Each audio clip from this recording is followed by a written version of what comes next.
A'udzubillahi minasyaitonirrajim. Bismillahirrahmanirrahim. Alhamdulillahi rabbil alamin. Nahmaduhu wa nasta'inuhu wa nastaghfiruh. Wa na'udzu billahi min syururi anfusina wa min sayyiati a'malina. Man yahdihillahu fala mudilla lahu wa man yudlil fala hadiya lahu.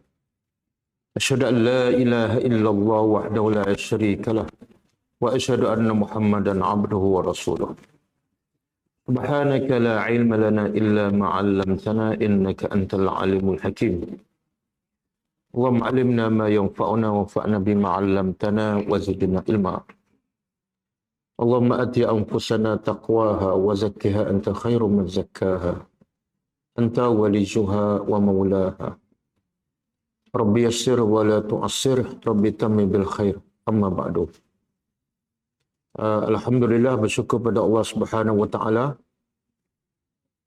yang memberi peluang lagi kepada kita untuk merasai nikmat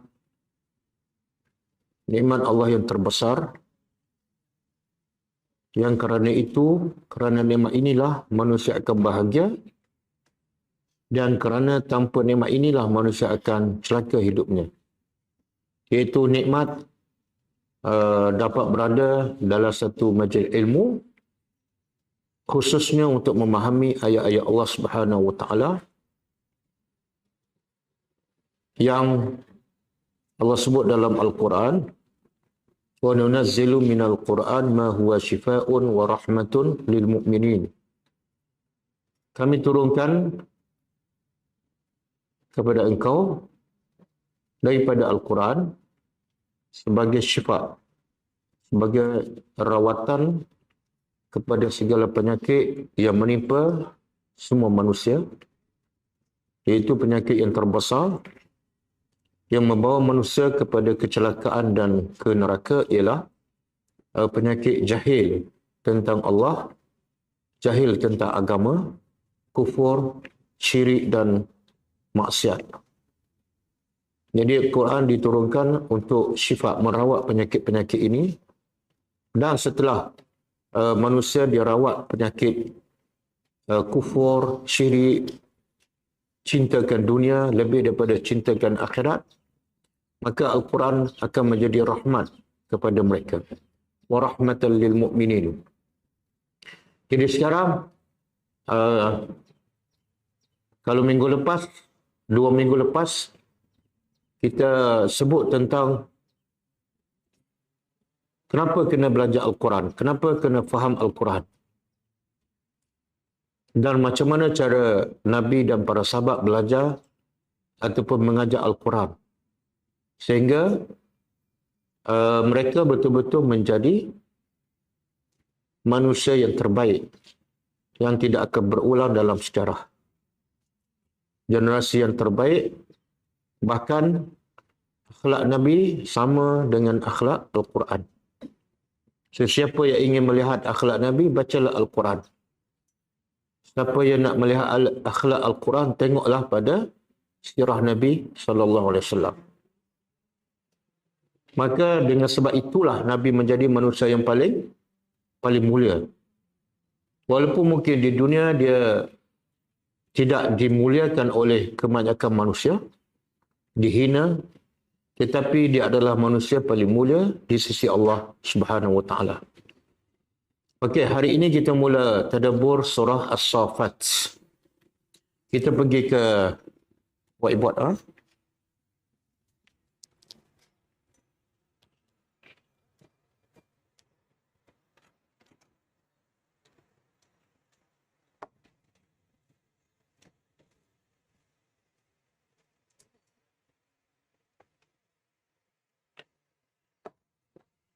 Okey. Surah As-Saffat yang kita dah belajar 2 minggu lepas, dia masuk kategori apa? Surah Makkiyah ke surah Madaniyah? Makkiyah. Apa makna surah Makkiyah? Yang turun sebelum hijrah. Bukan mesti turun di Mekah. Surah Makkiyah adalah surah yang turun sebelum Nabi berhijrah, walaupun turun di luar Mekah. Adapun surah Madaniyah ialah surah ataupun ayat yang turun selepas Nabi berhijrah ke Madinah, walaupun turun di Mekah. Ada ayat turun di Mekah, tapi namanya ayat itu Madaniyah. Sebab turun selepas hijrah. Okey? Dan kita tahu antara intipati surah-surah Makkiyah ialah berkenaan dengan akidah. Akidah apa tu? Akidah apa dia? Akidah yang paling penting, yang paling asas ialah akidah mentauhidkan Allah. Selagi manusia tak kenal Tuhan, tak mentauhidkan Allah, dia bermasalah. Walaupun dia belajar macam-macam buku akidah. Okey? Kemudian penekanan yang kedua oleh Nabi sepanjang dakwah di Mekah ialah akidah beriman dengan hari akhirat. Sebab tu banyak kita, kalau kita baca Quran, banyak Allah sebut. Alladzina yu'minuna bil, orang yang beriman dengan Allah, wa bil yaumil akhir, dan dengan hari akhirat. Beriman dengan Allah dan beriman dengan hari akhirat, dia termasuk rukun apa? Rukun Islam ke rukun negara? Rukun iman kan? Rukun iman ada berapa? 5 ke 7? 6. Okey. Cuba sebut. Boleh sebut. Sebab ni masa ni kita hafal masa sekolah rendah kan? Cuba test. Ingat lagi tak? Pertama, beriman dengan Allah. Beriman dengan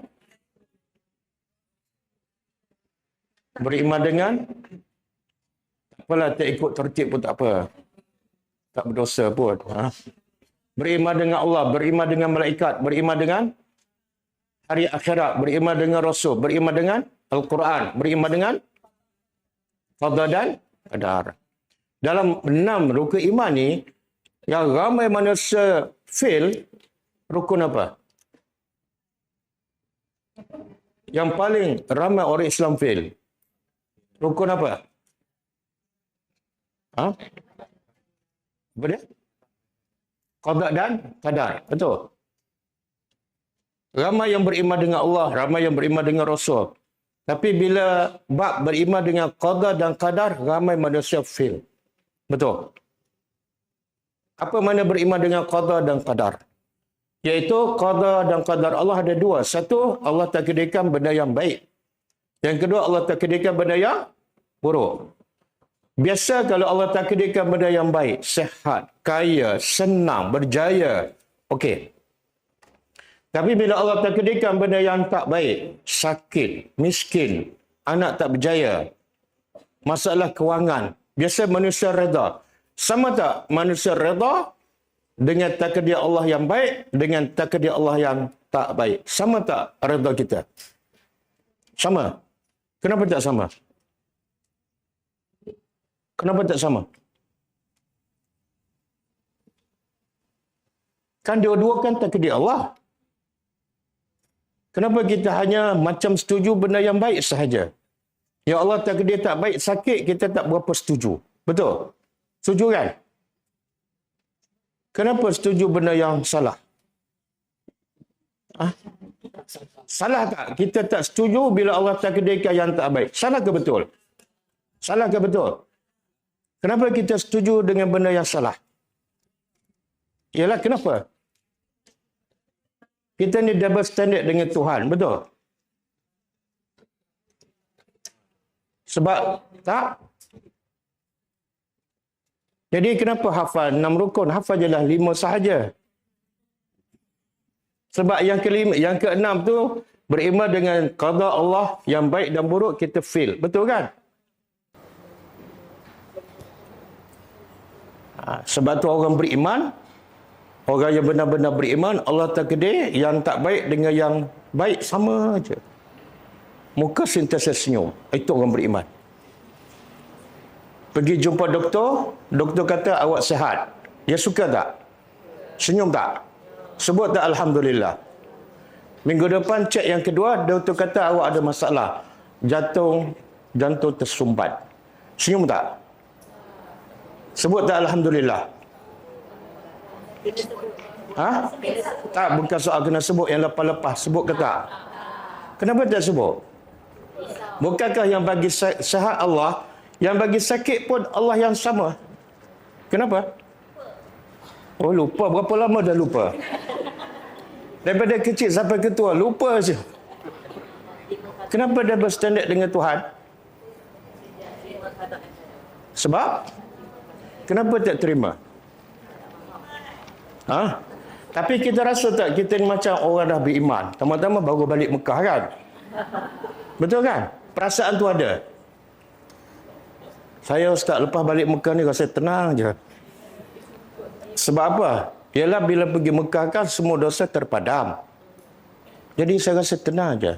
Tapi Pak, bila Allah bagi sakit, meletup. Faham? Makna apa tu? Kita belum benar-benar beriman dengan Allah. Syak sendiri. Baru tahu. Maknanya kita belum benar-benar beriman dengan Allah. Sebab yang bagi sihat Allah, yang bagi sakit Tuhan yang sama. Yang bagi senang Allah, yang bagi susah Allah, Tuhan yang sama. Kenapa kita tak boleh samakan perasaan kita bila menghadapi dua situasi? Okey. Sebab tu ada banyak disebut dalam buku-buku agama, kitab tafsir, hamba wanita-wanita yang beribadat pada Allah. Bila tangannya berdarah, mukanya senyum. Bila tangannya berdarah, luka, mukanya senyum. Jadi orang tanya, apa yang menyebabkan muka kamu senyum sedangkan tangan kamu berdarah? Siapa yang bila luka mukanya senyum? Berdarah aja senyum. Siapa dia angkat tangan? Sekarang tak ada lepas ni. Tapi yang lepas tak pernah angkat. Jadi bila ditanya, kenapa awak semua ni bila tangan berdarah muka senyum? Apa penyebabnya? Maka dia jawab, bila tangan aku berdarah, aku sedang memikirkan pahala yang Allah bagi pada aku disebabkan aku sabar dengan luka ini. Jadi cara berfikir menyebabkan dia redha dengan takdir Allah. Faham? Pahala apa yang paling besar? Solat malam, pergi haji, umrah, sedekah 1 juta. Pahala apa yang paling besar? Sabar.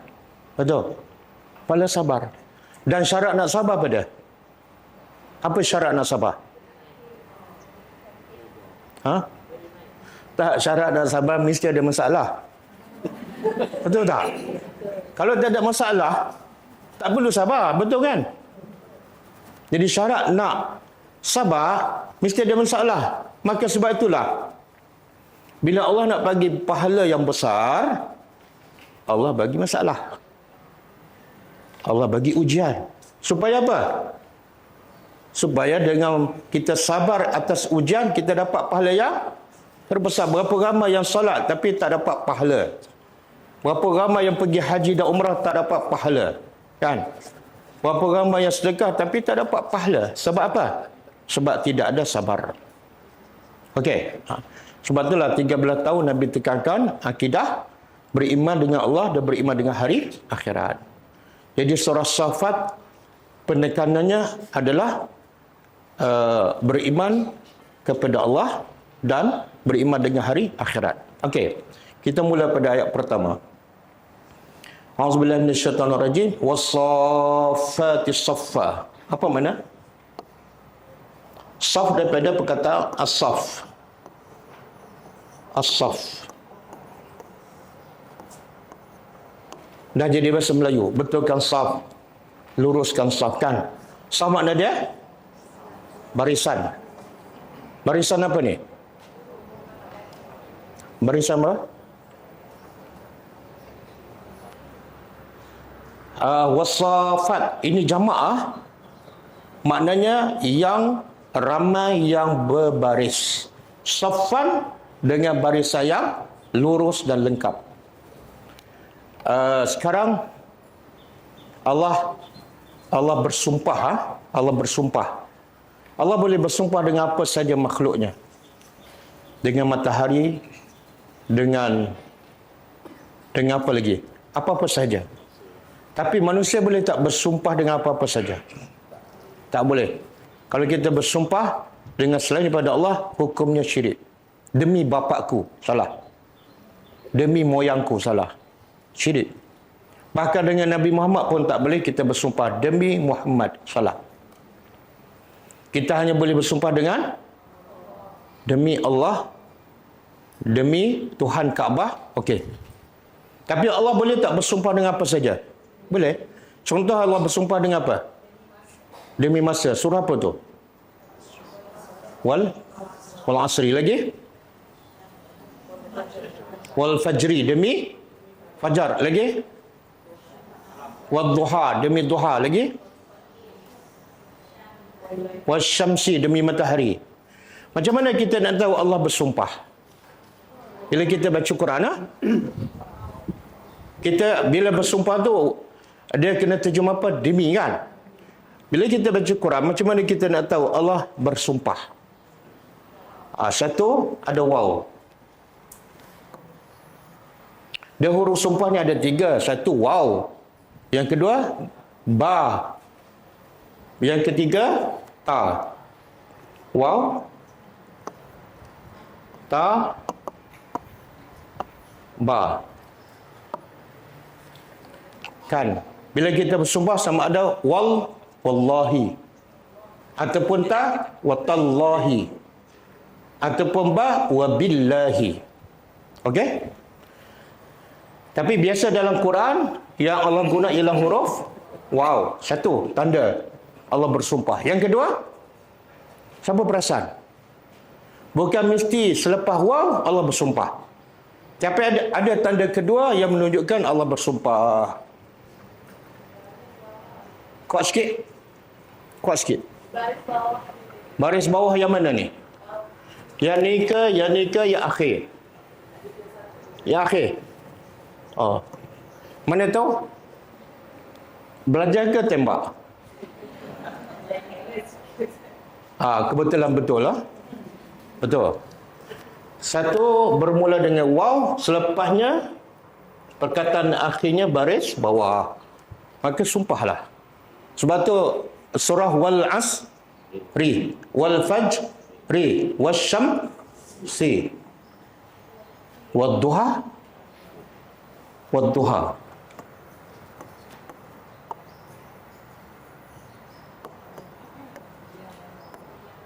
Akhir dia beri bawah tak? Akhir beri bawah tak?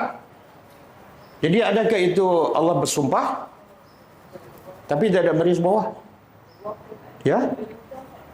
Tak, dia syarat dia bukan waw saja. Satu waw, yang kedua baris bawah.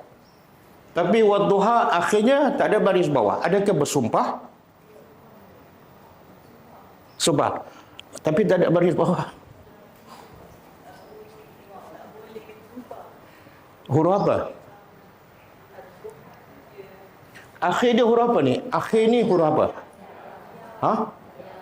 Ya ke alif? Alif ke ya? Ni kena belajar alif batas mula ni. Alif ke ya ni? Wadduha. Alif. Rupa dia? Ya. Macam mana kita nak tahu? Ya, huruf ya dengan huruf alif. Sebab kadang-kadang rupa dia ya, tapi hurufnya alif. Macam mana kita nak tahu? Tak ada apa? Ada alif kecil. Kalau katalah alif ni terpadam, macam mana nak padam ni? Whiteboard ni lain sikit. Oh, dah padam dah? Okey. Katalah alif kecil ni tak ada. Macam mana kita nak tahu? Yang akhir ni, yang rupanya ya adalah huruf alif. Ada tanda satu lagi. Tak ada baris? Bukan. Ha ni baris apa? Wadduha. Kalau sebelum rupanya ya berbaris atas, maka di sini confirm alif. Kalau sebelum rupanya ya berbaris bawah, sini confirm ya. Boleh faham? Saya bagi perkataan lain.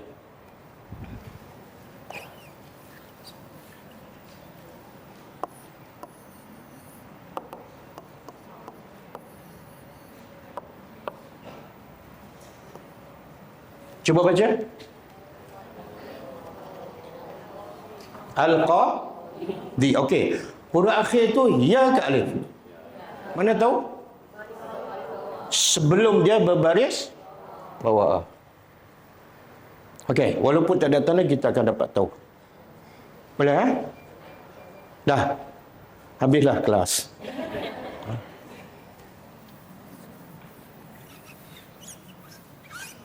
Okey, siapa ni? Allah bersumpah dengan apa ni? Wasafat, demi para malaikat. Ulama sepakat as-safat ialah malaikat. Tapi Allah tak sebut malaikat, Allah tak kata wal malaikati. Allah sebut apa? Was-safat.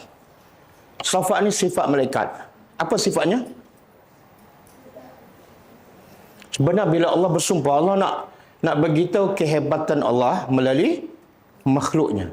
Wasyamsi, kehebatan Allah melalui matahari. Wal asri, kehebatan Allah melalui mencipta masa. Sekarang Allah nak bagi tahu kehebatan Allah melalui makhluknya, malaikat. Tapi Allah tak sebut malaikat, Allah sebut sifat malaikat. Apa sifatnya? Yang apa dah? Tak, yang berkaitan dengan perkataan. Saf apa makna? Apa makna saf? Jadi Allah nak puji malaikat. Demi para malaikat yang sentiasa berbaris. Berbaris buat apa? Beribadat kepada Allah. Berbaris, bila nak buat ibadat, malaikat berbaris. Bila nak salat, malaikat berbaris. Bila malaikat nak terima arahan Allah, malaikat ready berbaris. Jadi sifat berbaris, Allah sangat puji dan Allah sangat suka. Okey? Dan sebab itu Allah juga sebut dalam surah yang sama, surah As-Saffat ayat 164 dan 165. Cuba buka. Surah As-Saffat, surah yang sama, 164, 165. Boleh nampak ke yang saya tulis ni? Tak silau ke? Tak silau. 164, 165. Boleh nampak ke yang saya tulis ni? Tak silau. Tak silau. Kenapa keluar suara sini?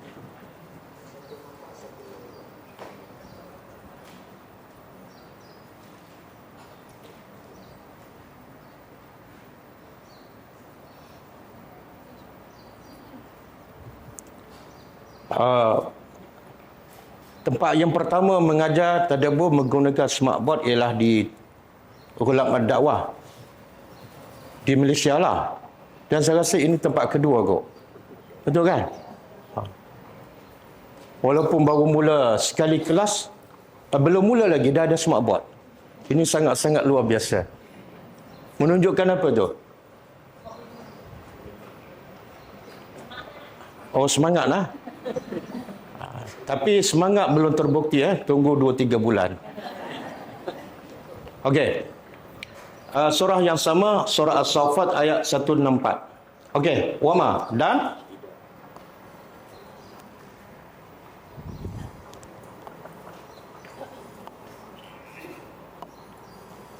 nampak tak ada? Mana?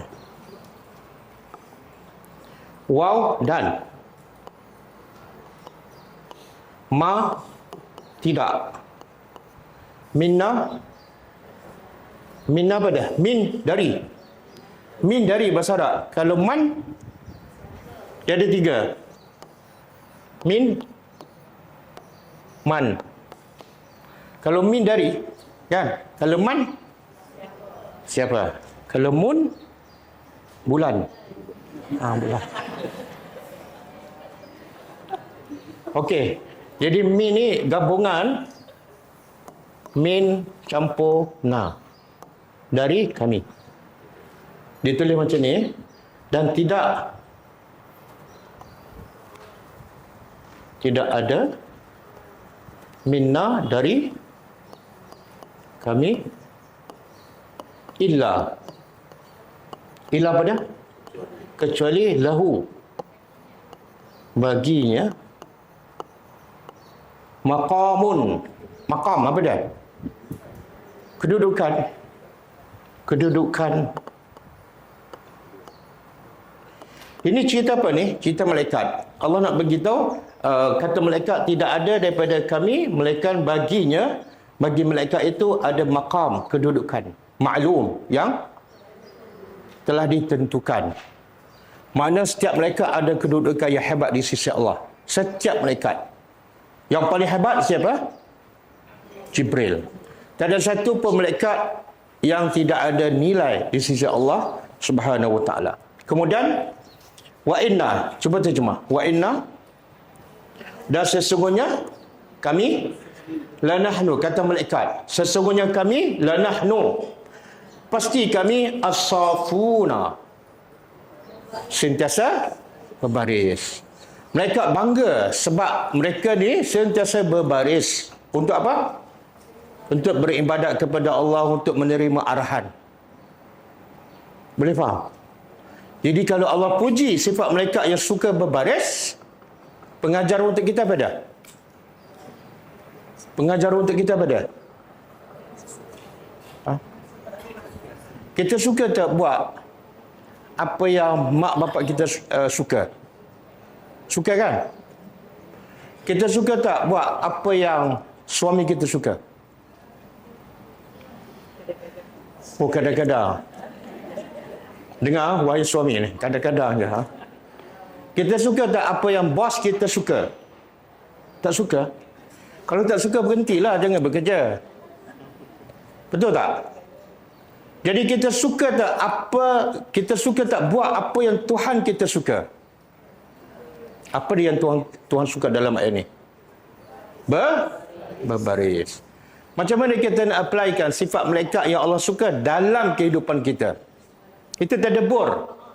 Jangan faham saja, jangan terjemah saja, tapi tidak ada pengajaran yang kita ambil. Macam mana kita nak buat sifat yang Allah suka ni sehingga Allah puji malaikat?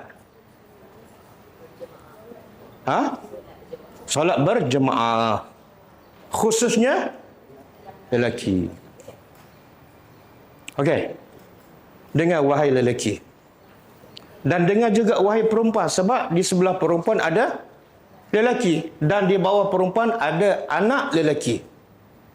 Ramai mak bapak nak buat apa yang dia suka, bukan apa yang Allah suka. Ramai mak bapak nak anak dia buat apa yang orang suka, tapi tak ramai mak bapak suruh anak buat yang Allah suka. Betul? Jadi kita sebenarnya hamba siapa? Hamba siapa? Hamba manusia. Betul tak? Yang kita berfikir, yang kita bekerja lebih banyak kepada apa yang orang suka, bukan apa yang Allah suka. Okey. Cuba buka surah ni. Hadis. Hadis berkenaan dengan bagaimana kita nak sifat berada dalam saf yang Allah suka.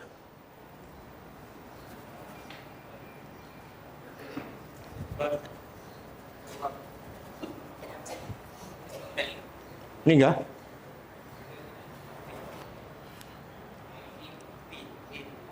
Ni.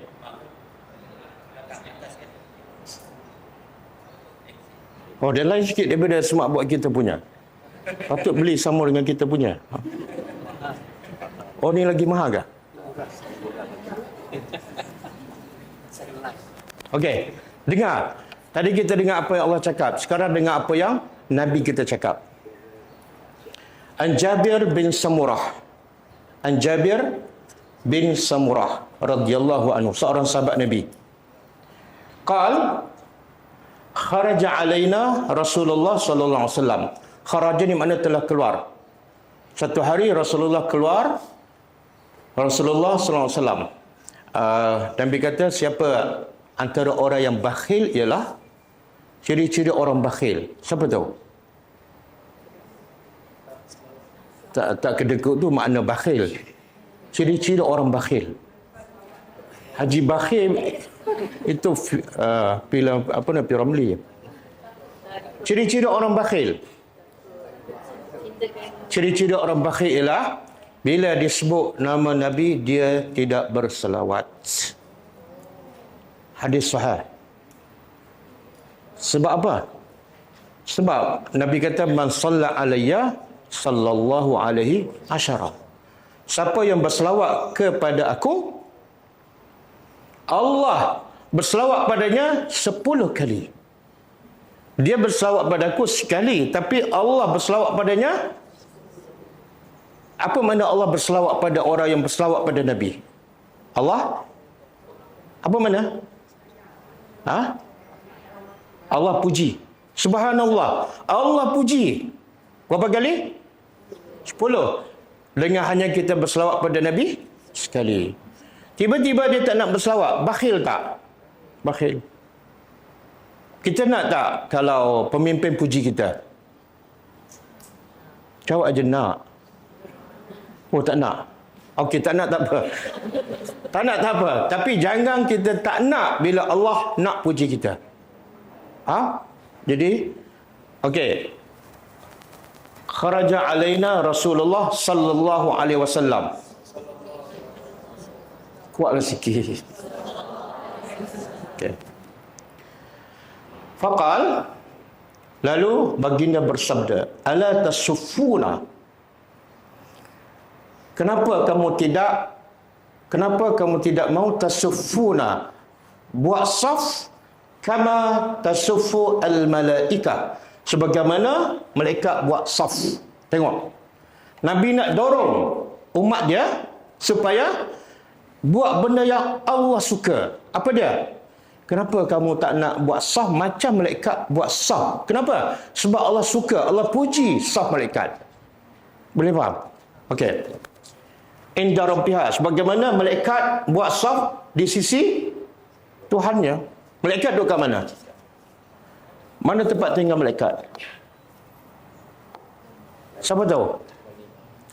Di langit. Dekat dengan Allah. Bila nak beribadat, bersaf. Bila nak terima perintah Allah, saf. Jadi Nabi pun nak umat dia buat apa yang Allah suka. Kenapa kamu tak nak buat saf sebagaimana malaikat buat saf di sisi Tuhannya? Fakulna. Sahabat pun tanya. Sahabat ni allergic. Kalau dengar kelebihan yang besar, terus nak tahu dan terus buat. Sahabat bertanya, ya Rasulullah sallallahu alaihi wasallam, wa kaifa tasufful malaikah? Bagaimana malaikat buat saf? Ya Allah puji itu bagaimana? Inda rabbiha, di sisi Tuhannya. Qal, Nabi bersabda, yutimmuna sufufal awal. Mereka menyempurnakan saf pertama. Saf pertama bagi lurus, rapat, penuh, barulah mula saf yang kedua.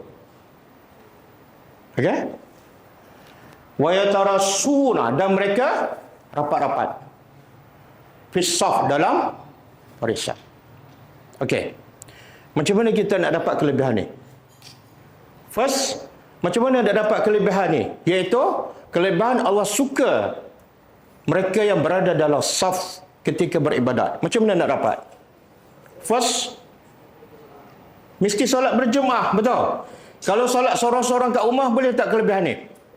Dia solat sorang-sorang, betulkan saf, rapatkan saf.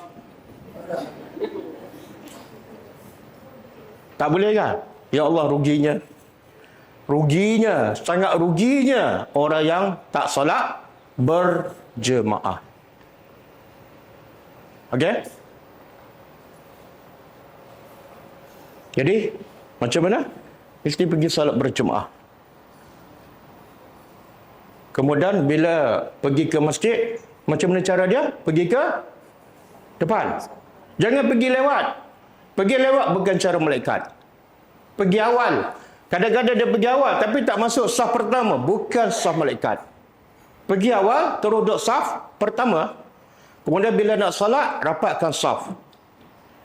Kalau ikut hadis lagi, okey, cuba buka hadis yang lain. Ini hadis sahih riwayat Muslim. Hadis sahih. Buka hadis satu lagi.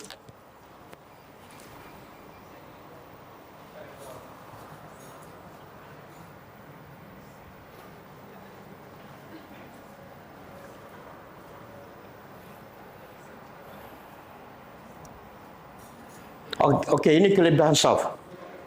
An Huzaifah radhiyallahu anhu. Kalau tak sempat tulis hadis, boleh tulis maksud dia. Kemudian tulis hadis sahih riwayat Muslim. Okey. Daripada Huzaifah radhiyallahu anhu qala Rasulullah sallallahu alaihi wasallam, Fuddilna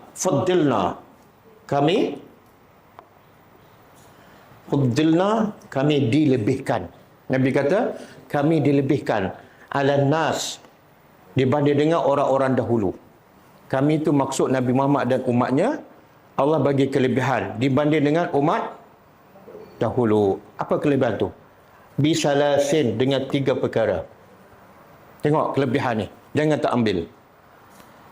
Pertama, ju'ilat, dijadikan saf kami seperti saf malaikat. Maksud apa ni? Umat-umat dahulu, umat Nabi Musa, umat Nabi Isa, umat Nabi apa lagi? Nabi Sulaiman, Nabi Daud, bila mereka beribadat tak ada saf. Tak ada saf. Ini khas untuk umat Nabi Muhammad. Kalau ini kelebihan khusus untuk umat Nabi Muhammad, kita pula tak ambil, kita telah menolak kelebihan yang Allah bagi. Okey? Satu. Yang kedua, kelebihan kedua, ju'ilat lana, dijadikan kami al-ardu, bumi, kulluha masjidan, semuanya masjid. Kelebihan kedua yang Allah bagi pada Nabi dan umatnya, Allah jadikan bumi ini semua tempat boleh sujud, boleh solat. Maknanya, kalau umat Nabi Musa contoh, dia boleh tak solat sebarangan tempat? Tak boleh. Dia hanya boleh solat di tempat ibadat khusus. Sekarang agama apa yang ibadat dia hanya tempat khusus sahaja? Agama apa? Kristian, Buddha kan? Dia kalau nak solat mesti ada apa? Ada apa? Dia tak boleh solat tempat tepi jalan, di tengah hutan, tak boleh. Begitulah umat-umat dahulu beribadat kepada Allah. Tapi rahmat Allah, Allah bagi kelebihan pada kita, kita boleh solat di mana-mana. Kita jalan jam berhenti solat tepi jalan. Betul tak? Nikmat tak? Nikmat. Jangan tak guna. Kenapa tak solat jalan jam? Tak solat. Kenapa tak solat dalam kapal terbang? Tak solat. Boleh solat di mana-mana. Yang tak solat tu bukan sebab tak boleh solat, tapi malas. Dua. Yang ketiga, waju'ilat turbatuha, dijadikan kelebihan ketiga, turbatuha ni tanah. Tanah, debu dijadikan untuk kami tahura. Iza lam najidil ma', bila kami tak ada air, debu boleh jadi suci dan boleh bertayamum. Boleh faham? Ya Allah, rahmat. Jadi apa lagi alasan untuk tidak solat? Apa lagi alasan? Mudah tak? Boleh solat di mana-mana. Kalau tak ada air boleh? Walaupun mudah, tapi ramai solat ke ramai tak solat? Kenapa? Allah dah bagi kemudahan, tapi ramai lagi yang tak solat. Kenapa? Kenapa malas? Tapi antara dia pergi bekerja, pergi pagi balik petang kan? Dia tak malas pula. Mana lebih lama? Mana lebih penat? Pergi kerja balik petang dengan solat 5 minit. Mana lebih ringan? Kerja lebih ringan. Kerja lebih penat kan? Tapi kenapa yang tu tak malas?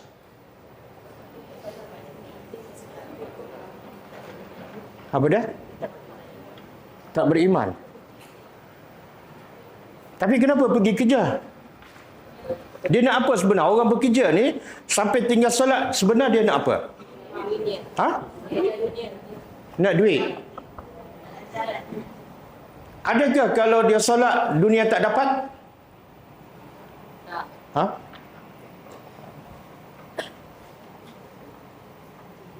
Sebenarnya kalau kita solat, kita akan dapat dunia dan akhirat. Dan siapa yang kejar dunia sampai tak solat, akhirat terlepas, dunia pun tak membahagiakannya. Betul? Jadi jangan buat kerja merugikan diri sendiri, dunia dan akhirat. Okey, cuba tengok satu lagi hadis.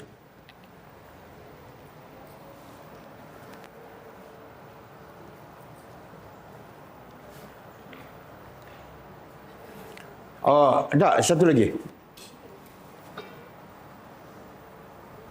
Bukan, satu lagi. Okey. Sabda Nabi SAW, bila Nabi nak solat, kita kadang-kadang kita tengok saf dalam masjid kan.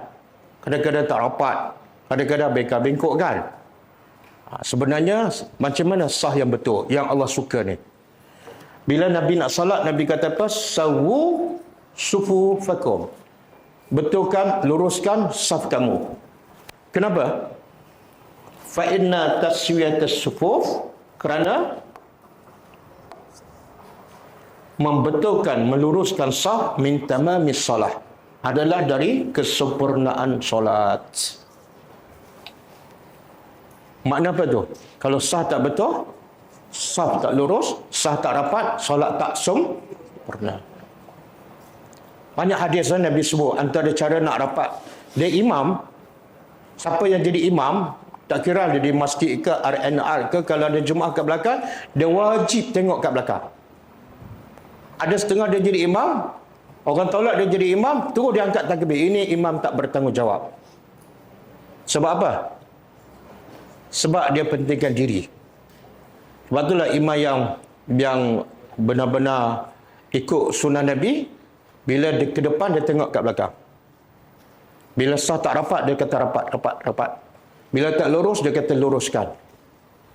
Rapat tu macam mana? Bahu bertemu bahu, kaki bertemu kaki. Bukan ukuran dia belakang, tumit. Bukan jari kat depan. Sebab ada orang jari panjang kan, kaki panjang dia. Kalau ikut ke depan, memang tak akan sama. Jadi nak tahu lurus ataupun tak, tengok. Betul kan? Tapi kalau kita tengok solat dalam masjid, saf yang cara malaikat buat ni dah tak ada, betul tak? Lagi teruk bila? Lagi teruk bila? Saf berterabur. Bila? Solat tarawih kan? Solat tarawih bukan dia nak cinta Allah, tapi dia nak tiang dan kipas. Betul kan? Apa ni? Lepas solat Isya dia cari apa? Tiang. Lepas tu yang ada kipas. Dah lari dah tujuan dia solat. Tujuan solat nak cari redha Allah, nak cari cinta Allah. Cinta Allah tak mungkin kalau sah tak betul. Seorang sana, seorang sini kan. Buat apa solat? Buat apa solat? Boleh faham? Tolong. Ini orang yang solat berjemaah di masjid ni, yang sah tak betul, tak rapat ni, sebab apa? Apa puncanya? Sebab mereka tak diajar, tak dididik oleh mak bapak mereka. Betul tak? Maka benda ni akan berulang kalau kita ni yang ada anak-anak kecil, kita tak didik anak kita. Nak pergi salat, pastikan berebut saf pertama macam saf malaikat. Rapatkan saf, luruskan saf, sebab Allah cinta. Kalau kita tak didik anak kita yang sekarang kecil, besok tua, yang ni yang tak nak rapatkan saf. Betul? Bila kita kata rapat, dia tengok. Apa rapat-rapat? Sombongnya. Betul tak? Ada pelajar saya, pelajar akademik lah. Bila dia solat masjid, dia nak praktiskan sunnah Nabi rapat. Pakcik tu pijak kaki dia. Ya Allah. Budak kita ajar benda baik. Dia nak praktis sunnah Nabi. Dia nak cinta Allah. Tapi tak ada dorongan daripada kumpulan pop. Persatuan orang pencet. Dia pijak. Betul. Orang tua bukan semualah, tapi kebanyakan orang tua di masjid dia tak mesra. Tak mesra apa? Tak mesra kanak-kanak. Kadang-kadang dia tolak ke belakang. Ya Allah, sebab tak didik daripada kecil lah sampai ke tua, macam itulah perangai dia. Betul tak? Akhirnya tulislah banyak-banyak betul kasah, lurus kasah. Tetap tak lurus.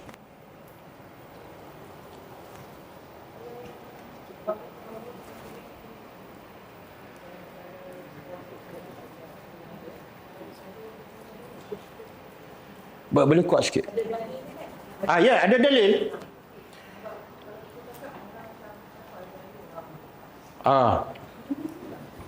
Kalau kita cakap dia tanya dalil. Cuma janganlah kita rapat sangat kan, rapat ke setengah orang tu rimas kan, badan besar pula kan. Kita kena meraihkan juga saiz badan dia. Sebab kadang-kadang kita nak rapat kaki, dia badan besar kan. Jadi bahu dah rapat, kaki tu kena buat macam tu. Jadi kalau bahu dah rapat, okey, kaki tak rapat pun tak apa. Jangan orang kata macam ekstrim pula kan, rapat je kan. Jadi hilang fokus pula. Hilang fokus. Dia pergi masjid nak rapatkan sah je. Ada juga itu ekstrim, tak boleh.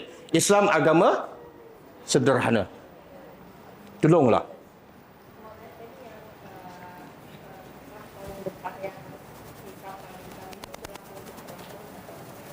Macam mana?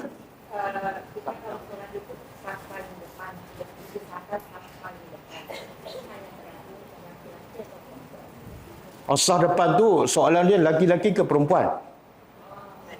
Tak. Okey. Cara merapatkan saf, adakah sama antara lelaki dengan perempuan? Itu soalan. Bukan.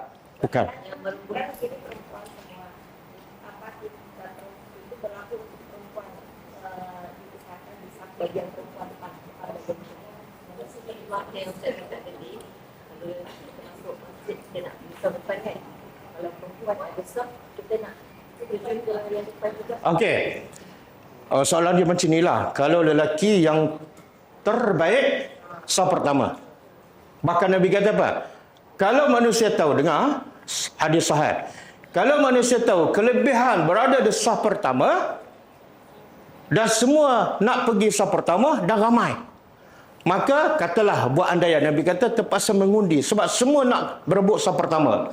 Maka Nabi kata orang tu sanggup menunggu untuk mengundi untuk dia dapat saf pertama kalau manusia tahu kelebihan berada saf pertama sampai tahap tu.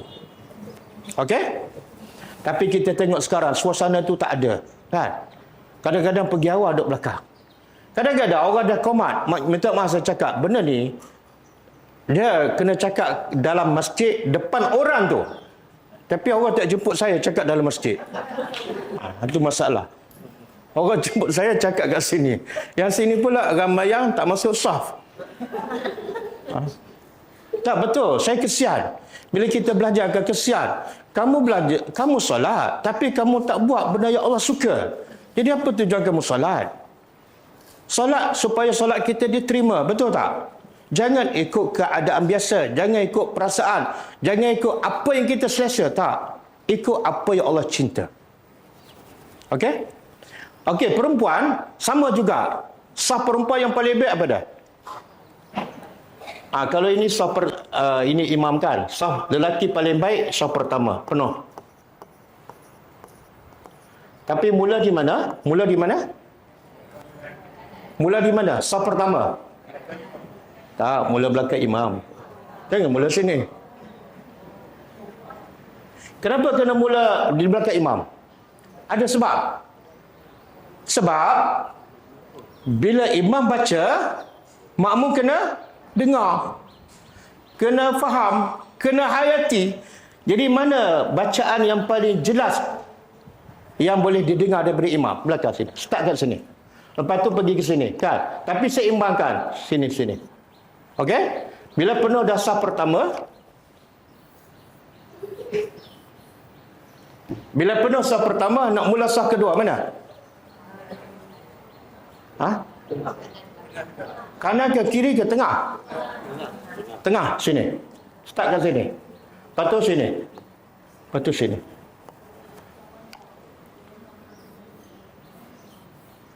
Okey? Dah penuh. Jangan sah yang kedua tak penuh dia buat sah kat sini. Ada satu hadis Allah tak terima solat di belakang sah yang kat depan masih kosong. Allah tak terima. Ini perangai ni, ada perangai macam ni kan. Dia ikut suka dia aja. Tapi kalau sah yang kedua dah penuh, dia duduk seorang kat belakang, tak ada masalah, boleh. Tak ada masalah. Walaupun seorang. Tak perlu dia tarik. Dia tengok seorang, dia pun tarik orang pergi belakang.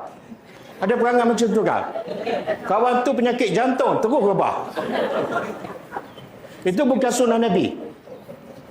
Adegan berlaku. Bukan sunnah Nabi. Kenapa tak boleh tarik? Kalau dia tarik, sah depan kan? Kosong. Nabi kata apa? Nabi kata apa? Rapatkan sah supaya syaitan tak masuk. Syaitan tak masuk. Bila ada kosong dia, syaitan terus masuk.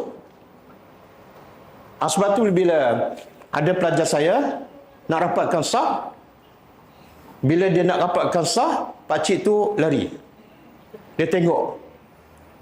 Saya buat joke je, jangan buat ah. Saya kata, awak cakap pada pakcik tu, Pakcik nak duduk sebelah syaitan ke nak duduk sebelah saya? Joke je, jangan buat ah. Betul? Hakikatnya bila dia kosong, siapa duduk sebelah dia? Syaitan. Dia kadang-kadang benda ni yang boleh mengganggu solat sehingga solat dia tak khusyuk, dia tak kisah. Yang penting aku selesa solat. Salah tujuan. Faham tak? Kita solat nak diterima, bukan nak puaskan hati kita. Berapa ramai yang solat sebab dia selesa? Salah. Panas sikit tak nak, sempit sikit tak nak. Ya.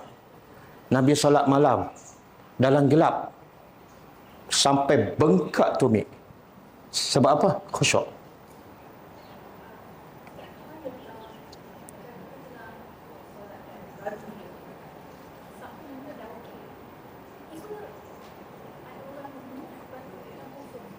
Okey. Dia kita solat, lepas tu ada kosong. Okey, kita rapat bergerak. Kita rapat dan bergerak dan rapatkan saf. Biasa kita tengok kat Mekah kan, orang berjalan tengah solat sebab nak rapatkan saf, tak salah. Yang salah ialah dia berjalan dan tak solat. Boleh faham? Ha. Contohlah, kita dekat sini solat, tiba-tiba ada seorang keluar kan? Kita kena buat apa? Kalau imam kat sana lah, kita berjalan. Dalam satu hadis Nabi sebut, tidak ada seorang yang bergerak walaupun selangkah untuk sempurnakan saf, melainkan Allah bina untuknya satu rumah di syurga. Subhanallah pesannya. Tapi kita tengok ada saf kosong, dia buat tak tahu je. Kan? Tak betul. Sebab itulah solat kena belajar. Nabi kata apa? Sallu kama ra'aitumuni. Hendaklah kamu solat sebagaimana kamu lihat aku solat. Jangan ikut imam, ikut aku. Faham? Jadi kita nak solat yang sempurna, kena belajar cara solat Nabi, bukan solat imam. Bukan solat orang ramai. Betul?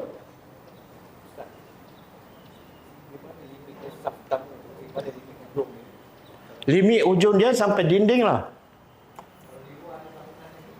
Tak payahlah solat kat luar. Kat dalam kan aircon. Saya pun tak faham. Beda orang Jumaat tak apa. Hari Jumaat memang melimpah. Tapi kalau saf pertama dia macam dinding ni lah. Luar tak payahlah. Kan? Tapi kalau dia solat keluar tu dikira saf dia kira macam ni. Di luar ni dia buat untuk apa? Untuk solat ke, untuk beranda ke, untuk berehat ke?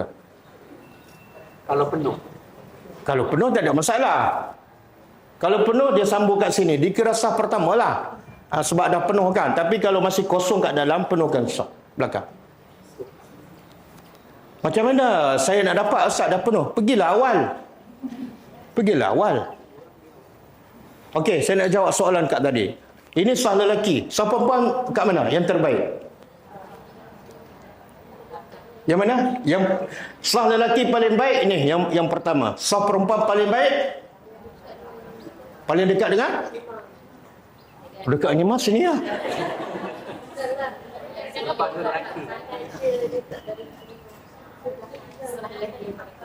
Saf lelaki paling belakang. Itu paling dekat dengan imam. Kalau maksud paling dekat dengan imam kat mana? Kepala lelaki. Sini. Selari. Sini. Tapi kat mana? Sini ke? Belakang sekali. Belakang sekali. Ni. Oh, jadi kalau masuk masjid, buat saf belakang dulu. Nanti semua nak masuk saf terusnya, lalu ke depan. Kan? Tak. Nabi sebut sah yang terbaik bagi lelaki sah pertama, sah terbaik bagi perempuan sah yang terakhir. Hadis sahih. Tapi nanti dulu, Tapi maksud sah yang terakhir, yang terbaik bagi wanita ialah sah yang paling jauh dengan lelaki. Lagi jauh, lagi baik. Tapi yang tetap yang terbaik yang pertama ni. Yang ni yang terbaik. Yang paling baik apa dah? Lagi jauh dengan lelaki. Kan? Lagi baik solat di rumah. Terbaik. Betul kan? Okey? Nabi kata solat di rumah afdalus salat bagi wanita, solat terbaik di rumah. Dan solat di rumah yang terbaik dalam bilik. Solat terbaik dalam bilik ialah solat di tempat khusus beribadat bagi wanita. Oh, Ustaz, rugi saya. Tak dapatlah pahala 27 pahala solat Jumaat di masjid. Macam mana? Nak seimbangkan. Nabi kata solat terbaik di rumah. Satu lagi Nabi kata solat Jumaat 27 pahala. Macam mana nak seimbangkan? Tolong jawab wanita. Jumaat dengan suami dapat pahala 27.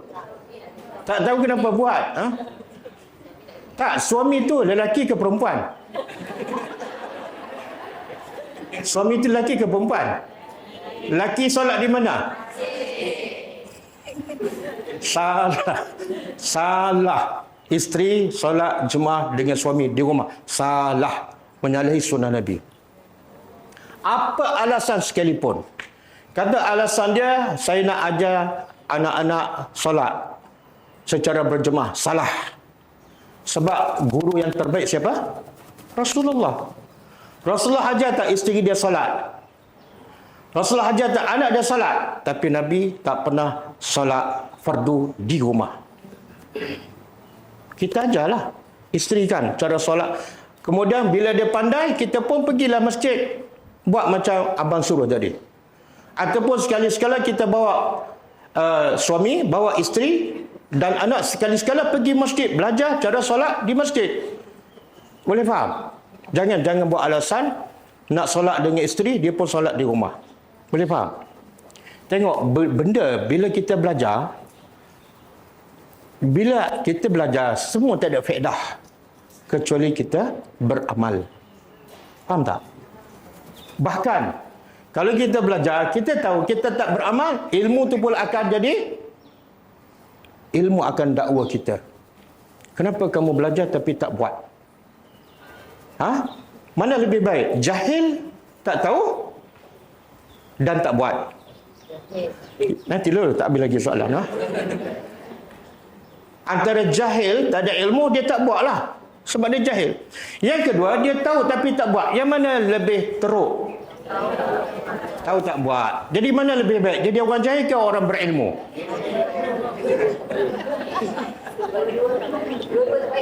Dua dah tak baik. Yang paling tak baik? Yang paling tak baik? Yang berilmu tapi tak buat. Yang paling baik? Yang berilmu tapi subhanallah. Sebab itulah saya mengajar. Kalau saya mengajar, saya akan pastikan pelajar buat. Pelajar-pelajar saya, kalau ada bersama saya pastikan. Pergi saf pertama. Kan dah belajar kan? Awak nak apa sebenar? Awak hidup nak apa? Awak belajar nak apa? Nak sijil. Yang tu dapat cinta Allah. Nak sijil lagi. Sijil silakan. Tapi jangan kerana sijil kita terlepas cinta Allah. Cinta Allah adalah segala-gala. Betul? Okey? Jadi saf pertama, saf wanita yang terbaik paling jauh lah. Tapi jangan mula-mula masuk, dia tengok. Paling jauh duduk belakang sekali. Tak betul lah, duduk sini. Lepas tu mula dengan tengah. Lepas tu kanan. Lepas tu kiri. Dah penuh, baru masuk saf. Jangan ada ruang kosong saf pertama, dia pergi duduk saf yang kedua. Takut-takut, solatnya tak dia terima. Okey. Kat mana? Panjang penuhkan saf yang panjang tu. Itu lagi untung pergi lewat pun dapat saf pertama. Betul? Ustaz, saya setiap 5 waktu dapat saf pertama. Awak pergi awal ke lewat? Lewat. Habis kenapa? Macam mana boleh dapat? Sebab masjid saya besar panjang je. Dia tak akan penuh saf pertama. Jadi saya pergi lewat ke, dapat saf pertama. Okey, penuhkan. Ingat, Nabi kata apa tadi? Tidak ada satu langkah untuk melengkapkan saf melainkan Allah bina. Jangan kedekut, jangan malas untuk penuhkan saf. Benda ni simple, tapi banyak tak diamalkan di masjid. Okey? Ini soalan yang dapat pahala untuk video. Tak, saya yang tanya. Kenapa tak jawab? Saya tanya, perempuan kadang-kadang dia buat alasan. Solat berjemaah di masjid, pahala 27. Kalau dia solat rumah, tak dapatlah pahala 27. Macam mana tu? Apa dia? Ikut arahan siapa? Nabi. Tapi yang cakap pahala 27 pun Nabi juga tahu.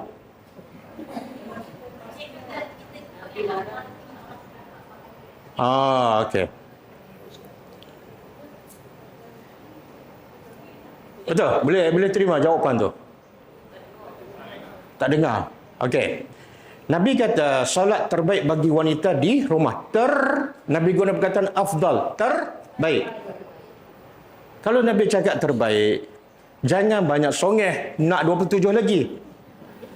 Faham tak? Yakin lah. Kenapa Nabi kata perempuan paling baik di rumah? Kenapa? Mengelakkan fitnah. Kenapa? Sebab perempuan ni bila melangkah keluar je akan banyak berlaku fitnah. Betul? Sama ada dia sengaja buat ataupun orang cari hal dengan dia. Betul tak? Kadang-kadang dia mula pergi solat di masjid, macam-macam. Nak pakai telekor yang mana? Yang beli kat Bali ke kat Jakarta?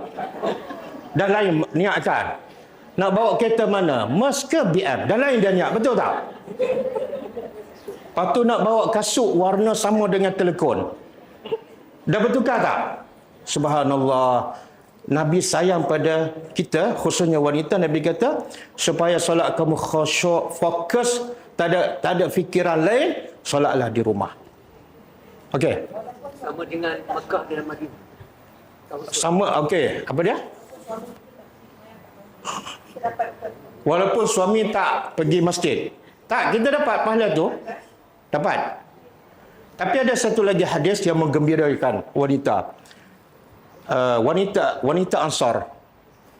Dalam satu hadis, dia kata, dia jumpa Rasulullah. Ya Rasulullah, suami-suami kami ni dapat kelebihan banyak. Kelebihan solat berjemaah. Kelebihan solat Jumaat, kami tak dapat. Kelebihan berjihad, kami tak dapat. Kelebihan berdakwah, kami tak dapat. Tapi kamilah jaga makan minum mereka. Kamilah jaga basuh pakaian mereka. Kami yang bekerja untuk mereka, mereka pula dapat pahala banyak. Tengok cara wanita sahabat berfikir. Mana dia jealous tak? Tapi jealous kepada apa? Ada tak isteri-isteri jealous pasal pahala? Bang, isteri sebelah tu asyik solat kat rumah aja. Solat awal waktu je. Boleh tak abang jangan kacau saya bila masuk waktu? Boleh? Lepas solat fardu, saya nak solat sunat. Sebab peluang, saya pun dah berumur abang. Bagilah peluang. Janganlah lepas solat fardu, terus suruh buat kopi. Jangan. Boleh tak? Tolong bagi kerjasama. Boleh tak? Jadi wanita Ansar ni cakap apa? Kami nak pahala macam suami kami dapat. Dengar apa Nabi jawab. Nabi kata, okey, kamu ni wakil kepada wanita Ansar yang lain. Lepas ni sampai pada mereka. Iaitu, semua yang suami kamu buat, solat berjemaah, solat Jumaat, pergi berjihad, kamu dapat pahala sama. Dahlah buat yang terbaik, solat di rumah. Dapat pula pahala suami solat Ya Allah. Untung tak jadi perempuan. Untung. Kalau dah untung, jangan tak buat. Solat awal waktu. Dan suami, tapi dia akan dapat pahala suami solat berjemaah bila suami solat di mana? Kalau suami solat di rumah, Rugilah. Macam mana dia nak dapat pahala tu? Dorongkan suami, bang, boleh tak pergi solat berjemaah di masjid? Abang dapat 27. Saya pun dapat tumpang pahala abang. Supaya kita sama-sama masuk surga Allah. Sehidup, semati dan sama-sama masuk surga. Abang sayang tak pada saya? Kalau sayang, tolonglah pergi solat berjemaah supaya abang dapat pahala, saya pun dapat pahala. Kita semua nak mati. Bolehkah? Dengan hikmah lah. Jangan, abang nak matikan? Pergi sekarang. Okey. Boleh? Dah jawab soalan? Masjid Nabawi. Alright, soalan.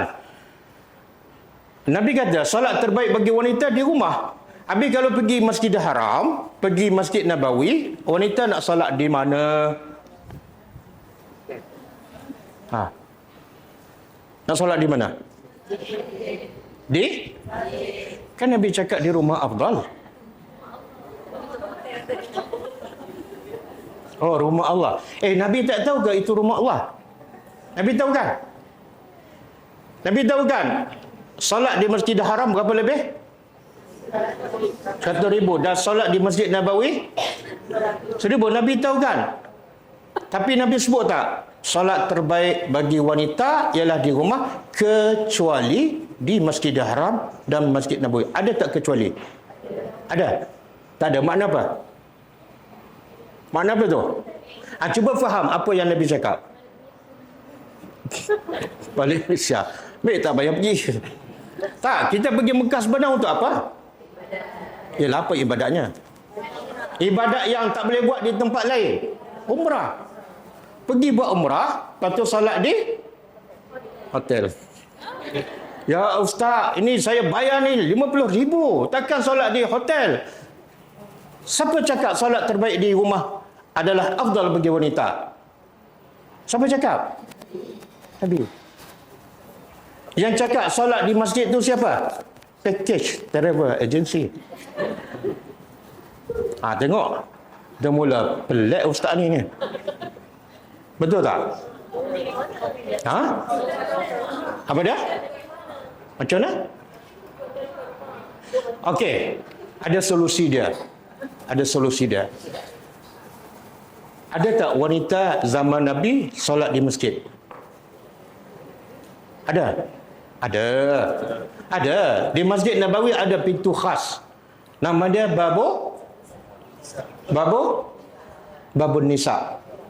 Memang ada isteri-isteri sahabat yang solat di masjid. Walaupun Nabi kata solat terbaik bagi wanita di rumah. Bahkan satu hadis Nabi kata la tamna'u ima'akum masajidallah. Jangan kamu halang isteri-isteri kamu untuk solat di masjid. Islam fleksibel. Yang terbaik solat di rumah. Tapi kalau isteri nak pergi sekali-sekala, silakan. Tak salah, tak haram. Tapi jangan jadi kebiasaan sentiasa solat di masjid. Boleh faham? Jadi kalau pergi Mekah, boleh tak solat Masjid Haram? Silakan. Tapi bila solat di hotel, jangan rasa rugi. Jangan rasa rugi. Boleh faham? Ada orang bila solat di Mekah, dia solat di hotel tapi bukan di bilik. Di surau kat hotel tu. Itu tak termasuk. Tak termasuk solat di rumah. Solat di rumah maksud dalam bilik lah. Okey? Ya? Dekat mall. Jangan pergi waktu solat. Dia tak ada masalah nak solat. Kan tadi dah Nabi bagi tahu kelebihan yang Allah bagi pada kami, boleh solat di mana-mana, tapi yang terbaik, jangan salah faham, yang terbaik di rumah. Kadang-kadang terpaksa solat di mall, silakan. Dah habis nak waktu nak habis, suami kata tak solat. Tak. Kenapa nak solat kat rumah? Kenapa? Kan Nabi cakap solat terbaik di rumah. Ada 5 minit lagi nak habis. Solat je lah. Okey. Ada soalan? Ini baru ayat pertama. Baru ayat pertama. Bagi muslimah kan. Solat Jumaat bagi wanita di rumah. Mana solat Zuhur lah bagi wanita. Tapi kalau dia nak solat Jumaat di masjid, salah kata tak salah. Contoh di Masjid Haram, di Masjid Nabawi tak salah. Tapi kalau masjid di Malaysia, perempuan tak payahlah pergi. Sebab apa? Sebab hari Jumaat, tak tahu orang datang daripada mana, penuh dengan lelaki. Subuh besok, hilang orang tu. Okey. Jadi Nabi kata apa? Betulkan sah kerana luruskan sah, rapatkan sah, kesempurnaan solat. Bila sah tak betul, sah tak lurus, sah tak rapat, solat tak sempurna. Ingat. Okey. Kita pergi seterusnya, balik pada ayat.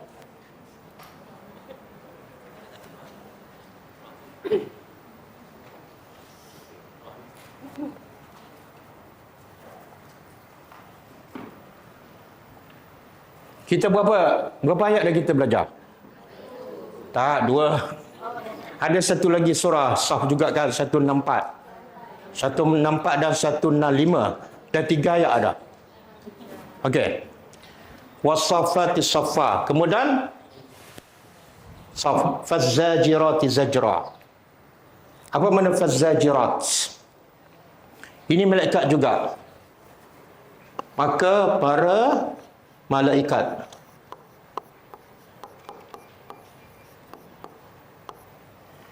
zajra, yang dia terjemah apa tu? Yang mencegah, yang menghalang. Menghalang apa ni? Ada banyak tafsiran yang kebanyakan ahli tafsir mentafsirkan az-zajra ialah malaikat yang menghalang manusia daripada buat maksiat. Macam mana malaikat menghalang? Siapa yang pernah nak buat maksiat, tiba-tiba ada orang halang? Siapa? Ada ahli tafsir mengatakan iaitu dengan malaikat, kalau kita orang beriman, malaikat bantu kita. Kadang-kadang masa tu kita terdengar ayat Quran yang kita faham. Kadang-kadang masa tu kita dengar tazkirah yang akhirnya kita tak jadi buat maksiat. Boleh faham? Ini maksud faz-zajirati zajra. Tengok malaikat. Malaikat tak dapat pahala. Betul? Mereka buat apa saja kebaikan dan ketaatan, mereka dapat tak pahala? Mereka masuk tak syurga? Tak masuk. Tapi Allah gerakkan malaikat untuk bantu kita. Dan ada juga pendapat yang kedua, az-zajra ialah malaikat yang menggerakkan awan. Yang kan awan ni dia bergerakkan. Siapa yang gerakkan? Malaikat. Malaikat yang menggerakkan semua makhluk Allah, matahari, angin, hujan. Itu maksud az-zajirati zajra. Okey. Jadi az-zajirat ada 2 maksud. Pertama, malaikat yang membantu manusia mencegah daripada melakukan maksiat. Yang kedua, malaikat yang menggerakkan semua makhluk Allah, termasuklah awan, termasuklah angin, hujan dan sebagainya. Okey, ayat ketiga.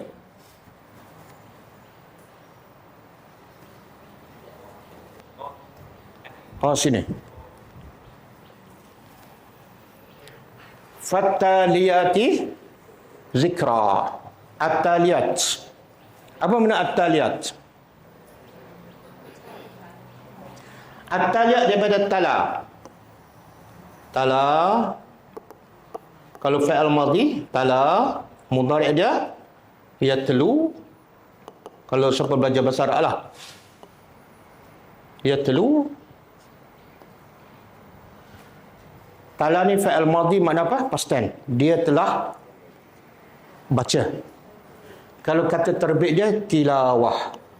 Pernah dengar tilawah? Tilawah dia jadi bahasa Melayu kan? Apa makna dia? Tilawah Al-Quran. Apa makna dia? Baca Al-Quran. Tapi sebenarnya tilawah makna dia ialah ittiba'. Ittiba'.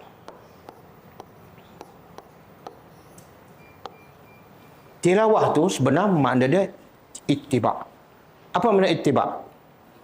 Ikut. Ada dalil tak? Tilawah makna dia ikut. Siapa tahu? Dalam Quran. Okey, buka surah Asy-Syamsu. Surah Asy-Syamsu ayat 2. Ayat 1 dan 2. Ayat 1 dan 2.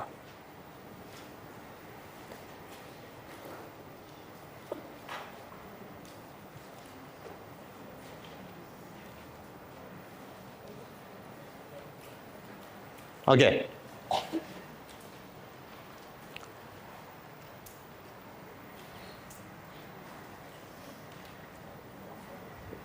Jumpa? Jumpa. Okey, cuba tengok.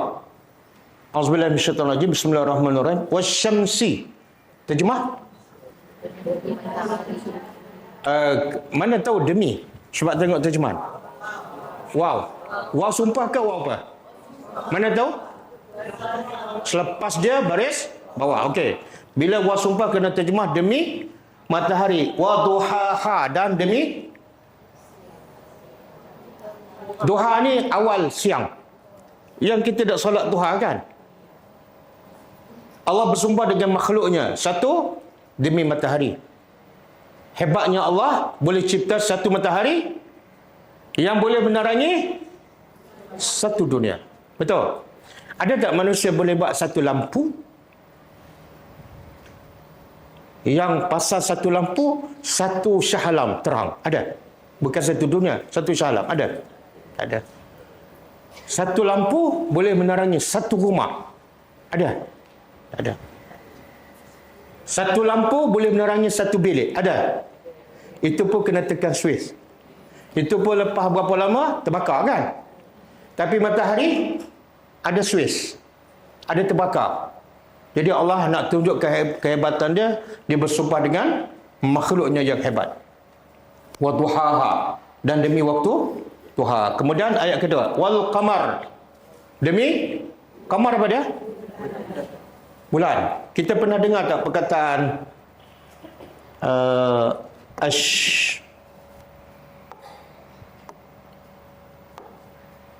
oh silap.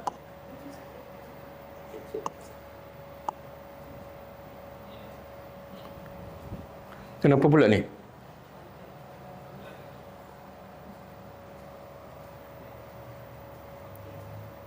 Okey.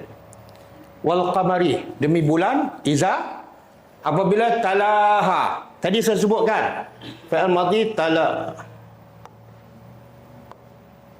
Tala.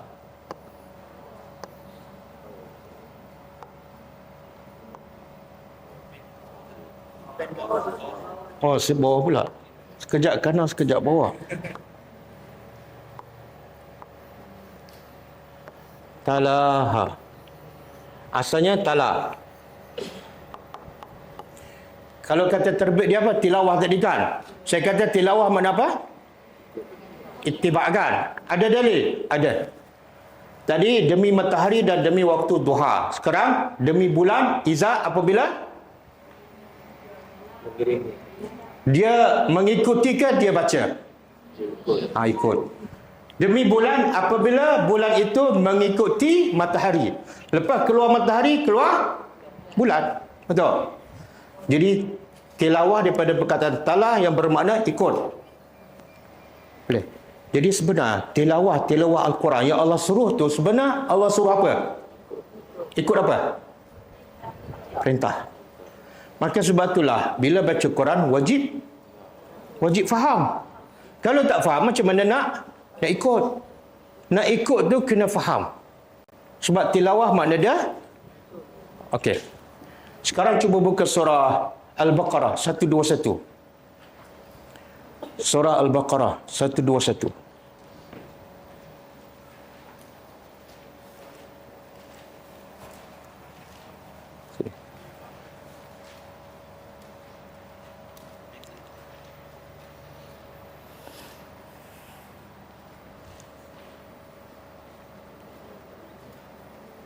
Okey. Boleh tak kita sama-sama terjemah? InsyaAllah kalau setiap ayat kita terjemah satu-satu sama-sama, lama-lama kita akan pandai. InsyaAllah. Tapi kalau ustaz yang mengajar, ustaz yang terjemah, akhirnya siapa yang pandai? Ustaz lah. Pelajar tak pandai-pandai. Dah bertukar guru, pelajar. Bukan pelajar sinilah. Okey. Terjemah Al-Lazina. Orang-orang yang atainahum. Kami telah beri kepada mereka Alkitab. Kitab. Allah nak puji ya. Allah nak puji siapa ni? Orang yang Allah bagi kitab pada mereka. Apa yang mereka buat sehingga Allah puji? Apa yang mereka buat? Yatlunahu. Mereka yatlu daripada tala tadi. Tala yatlu tilawah. Mereka baca. Mereka baca. Tapi tak cukup yatlunahu, ada haqqa tilawatihi. Haqqa tilawatihi. Tak cukup baca. Ada satu lagi, haqqa tilawati. Apa makna haqqa? Sebenar-benar. Tilawah, bacaan. Apa pula makna sebenar-benar bacaan? Apa maksud? Ulama kata mesti ada 3. Baru dinamakan haqqa tilawati. Satu, baca perkataan. Yang kedua, faham makna. Yang ketiga, amalkan. Baru dinamakan haqqa tilawati. Jadi ada 3. Satu, lafaz, baca ayat. Yang kedua, faham makna. Yang ketiga, amal.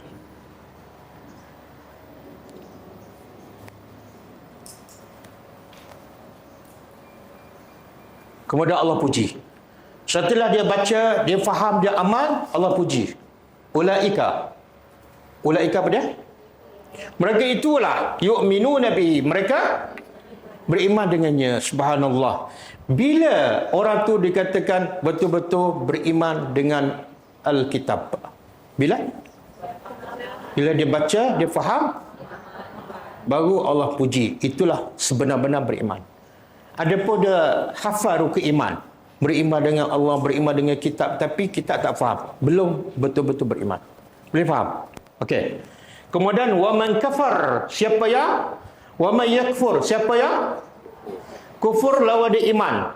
Iman lawan dia kufur. Setelah baca betul-betul dah faham, dia beramal. Allah puji, dia beriman. Setelah baca, dia faham tapi dia kufur. Allah kata apa? Faulaika humul, itulah orang yang rugi. Jadi manusia dengan Quran ni ada 2 je. Satu beriman, satu kufur. Okey. Saya nak tanya. Yang beriman dengan yang beriman ni, dia faham tak Al-Quran? Dia faham tak? Bila dia dikatakan beriman? Setelah dia faham dan beramal. Okey.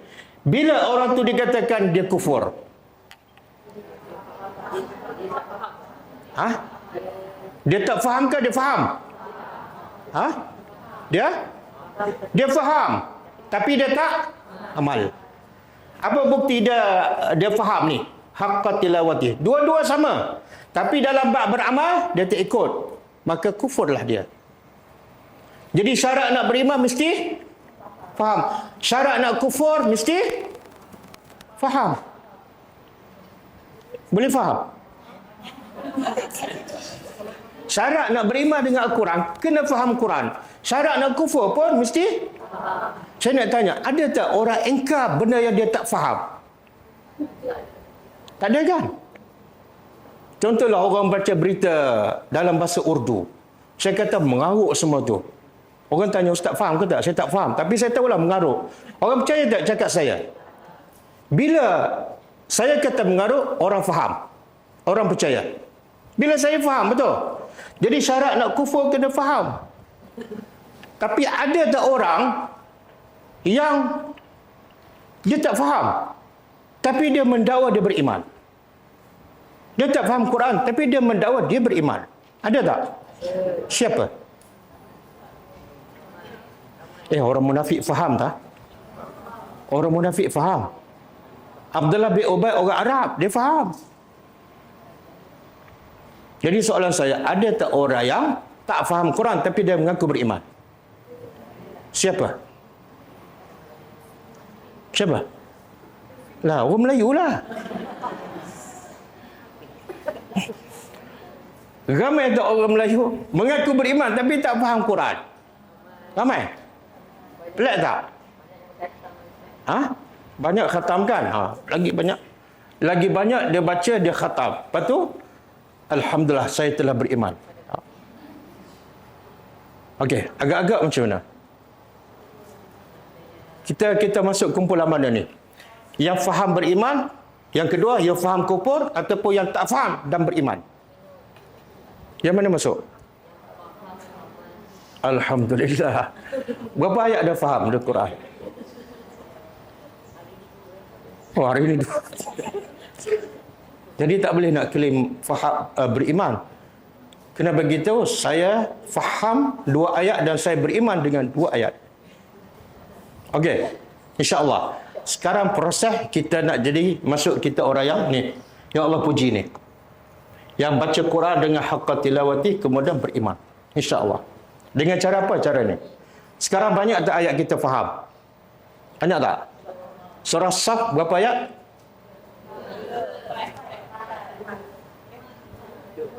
Surah Saf ayat 1, 2, 3. Kemudian ayat 164, 165, 5 ayat. Surah Al-Baqarah 121, 6 ayat. Surah Asy-Syam 2 ayat, 8 ayat. Apa lagi? Surah Asy-Syam lah tu. Wasyamsi wa duha. Hari ini dalam masa 1 jam setengah kita dah faham 8 ayat, insya-Allah. Yang selama ni kita baca ayat dah khatam mungkin 20 tahun. Berapa ayat kita faham? Betul. Sebab apa? Cara kita tak sama dengan cara Nabi. Macam inilah Nabi ajar sahabat. Sebab tu sahabat berubah jadi umat yang terbaik. Okey, cukup. Ada soalan? Oh, tak ada. Jadi kita berhenti setakat ayat yang ke-3 kan? Kita sambung ke datang insya-Allah. Semua tak ada soalan?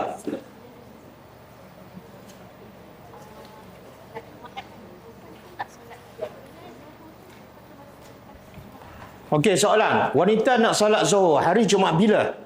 Bila orang lelaki habis solat Jumaat baru dia solat Zuhur, ataupun sebaik saja masuk waktu Zuhur dia boleh solat? Jawapannya, sebaik saja masuk waktu solat dia boleh solat Zuhur. Tapi lelaki haram solat Zuhur sedangkan dia tak pergi solat Jumaat. Kalau dia nak solat Zuhur, dia wajib tunggu habis solat Jumaat sebab kewajipannya tak jatuh. Okey.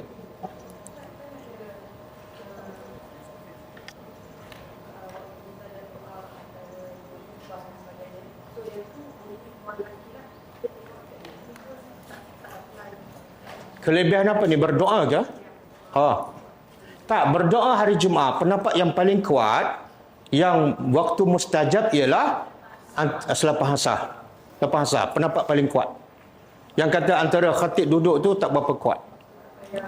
Satu. Itu kalau sekali seminggu. Tapi ada waktu yang mustajab 5 kali sehari. Antara lepas azan kita berdoa apa saja. Ya Allah, bagilah lembutlah hati suamiku supaya selalu pergi masjid. Allah makbulkan insya-Allah.